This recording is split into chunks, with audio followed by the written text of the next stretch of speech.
নমস্কার, স্বাগত ভবঘুরে দীপাঞ্জন চ্যানেলে। আজকের এই বিশেষ পর্বে এমন একটা চমকপ্রদ জিনিস আপনাদের দেখাতে চলেছি, যা তার স্থাপত্য এবং ঐতিহ্যে বরাবর সারা পৃথিবীর মানুষকে টেনে এনেছে নিজের কাছে।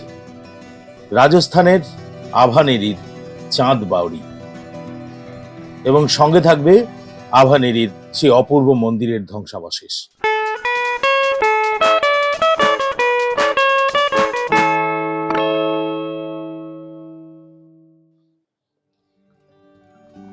রাজস্থানের জয়পুর থেকে এই চাঁদ বাউরির দূরত্ব হচ্ছে নিয়ারলি 100 কিলোমিটার। গাড়ির যোগাযোগ আমি ডেসক্রিপশনে দিয়ে রাখলাম এবং স্ক্রিনেও রইল। এছাড়াও রাজস্থান দিল্লি রেলপথে বান্দিকুই থেকে মাত্র 6 কিলোমিটার এই জায়গার দূরত্ব। এই হলো আভানেরির প্রাঙ্গণ। আগে এতে এন্ট্রি ফি ছিল না, বর্তমানে এখানে ঢোকার জন্য 25 টাকা এন্ট্রি ফি দিতে হয়। সুন্দর সাজানো গোছানো একটা বাগানের মধ্যে রয়েছে সেই অত্যাশ্চর্য চাঁদ বাউরি। এই হচ্ছে মূল প্রবেশপথ চাঁদ বাউরির।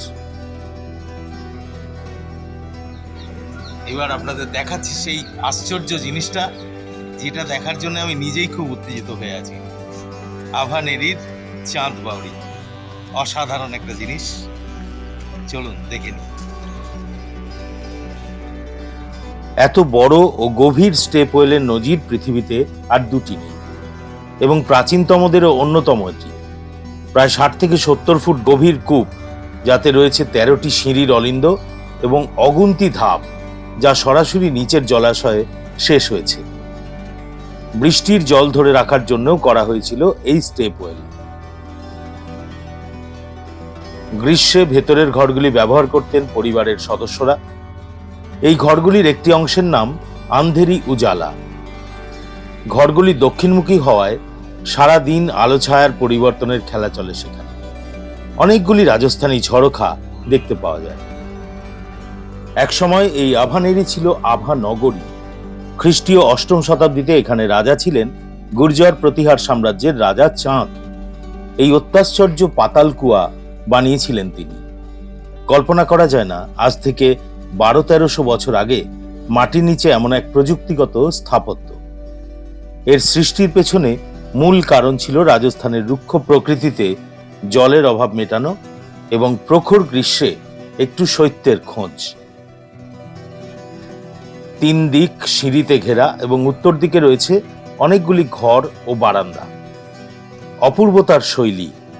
এরই ভেতর মন্দিরের একটি বারান্দার অংশে রয়েছে মহিষাসুর মর্দিনী ও গণেশের বিগ্রহ। নিখুঁত জ্যামিতিক নকশায় 3500 সিঁড়ি পেরিয়ে নিচে পৌঁছতে হয়। তবে কেবল জন্মাষ্টমীর দিন ছাড়া সারা বছর বন্ধ থাকে এর নিচে প্রবেশ। আগ্নেয় শিলায় তৈরি সম্পূর্ণ কুয়াটি। সিঁড়ি দিয়ে একদম নিচে নেমে গেলে ওপরের থেকে প্রায় 5 থেকে 6 ডিগ্রি সেলসিয়াস কমে যায় উষ্ণতা। আশ্চর্য সিঁড়ির গঠন একসাথে অনেক মানুষের ওঠানামার সুবিধার্থে বানানো। সকাল 8টা থেকে সন্ধ্যে 6টা পর্যন্ত খোলা থাকে। অক্টোবরে একে ঘিরে দুদিনের আভানেরি উৎসব হয়। ঘুমার, কালবেলিয়া, কাচ্চি ঘড়ি, রঙ্গা, রাসলীলা ইত্যাদি লোক সংস্কৃতিতে তখন গমগম করে আভানেরি। স্থানীয় মানুষ বিশ্বাস করে এই চাঁদ বাউরি তৈরি হয়েছিল এক রাতে, এবং তা অতিমানব কোনো জিনের হাতেই তৈরি। আরো জনশ্রুতি এই যে কোনো মানুষই নাকি এই বাউরি নেমে একই সিঁড়িতে দুবার পা দিতে পারে না। মাটির ওপরের যে গ্যালারির অংশ, তা পরবর্তীকালে নির্মিত হয়েছিল চৌহান ও মুঘল যুগে, এবং তাদের নির্দিষ্ট স্থাপত্যের ছাপ এখানে দেখতে পাওয়া যায়। ঐতিহাসিকদের ধারণা চাঁদ রাজা এই বাউরির 100 মিটার পশ্চিমে খ্রিস্টীয় 9ম শতকে তৈরি করিয়েছিলেন এক অতি সুরম্য মন্দির দেবী হর্ষত মায়ের জন্য। মোহাম্মদ গজনী এই মন্দির সম্পূর্ণ ভেঙে ফেলেছিল 10ম শতাব্দীতে। এগুলো সমস্ত পাশের আভানেরি মন্দির থেকে ভেঙে দেওয়া। মোহাম্মদ গজনী 1100 শতকে এই আভানেরি মন্দিরকে আক্রমণ করে সব কিছু ভেঙে দিয়ে হিন্দু দেবদেবীর মূর্তি সব ভেঙে দিয়েছিল এবং সেই মূর্তিগুলোকে এখানে এনে রাখা। মূল মন্দিরটা ছিল উচ্চ শিখরযুক্ত, আর সংলগ্ন ছিল 4টি আরো মন্দির, যা আজ ধূলিসাৎ। ভাবছি সৌন্দর্য বা স্থাপত্যে কি অনন্য ছিল এই মন্দিরটি। পঞ্চআয়তন রীতিতে সাজানো, যাতে মধ্যবর্তী মূল মন্দিরকে ঘিরে ছিল বাকি 4টি মন্দির। হিস্টোরিয়ান ফ্র্যাঙ্ক রিডস ও সিনথিয়া প্যাকার্টের কিছু মত অনুধাবনযোগ্য। যেমন মূল মন্দিরে পুজো হতো দেবী দুর্গার, আর সঙ্গের বাকি 4টিতে ছিল সূর্য, গণেশ, কার্তিক ও লক্ষ্মীর বিগ্রহ। মন্দিরের শিখরযুক্ত চূড়াটি ছিল অনেক উঁচু। সম্পূর্ণ মন্দিরটা ভেঙে গুঁড়িয়ে দেওয়ার পর কেবল একটা গম্বুজযুক্ত ছোট্ট মন্দিরে দুর্গার বদলে বর্তমানে লক্ষ্মীরূপী হর্ষদ মাকে প্রতিষ্ঠিত করা হয়।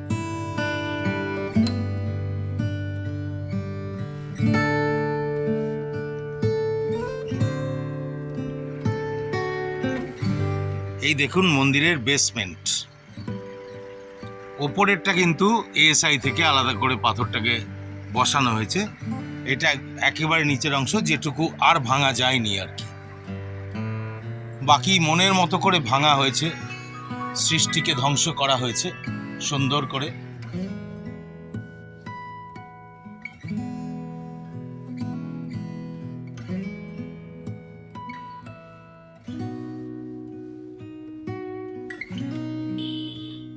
কি অসামান্য কারুকার্যে ভর্তি ছিল মন্দির, অবিশ্বাস্য। সেই ভাঙা টুকরোগুলোকে শুধুমাত্র সাজিয়ে রাখা হয়েছে নিচের অংশে। এখান থেকে মূল স্থাপত্যটার কোনো রকম আঁচ পাওয়া সম্ভব নয়, তবু সেগুলোকে রাখা হয়েছে।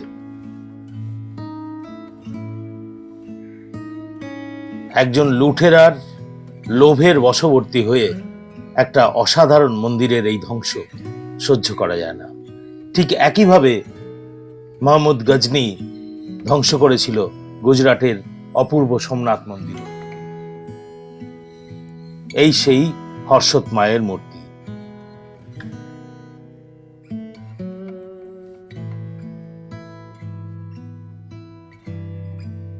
মন্দিরের চত্বরের ওপরে উঠে এসেছি।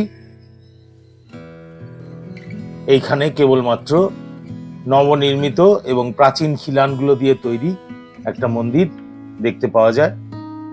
সেই খিলানের কাজও অসাধারণ। সম্পূর্ণ পাথরে তৈরি মন্দিরটি ছিল।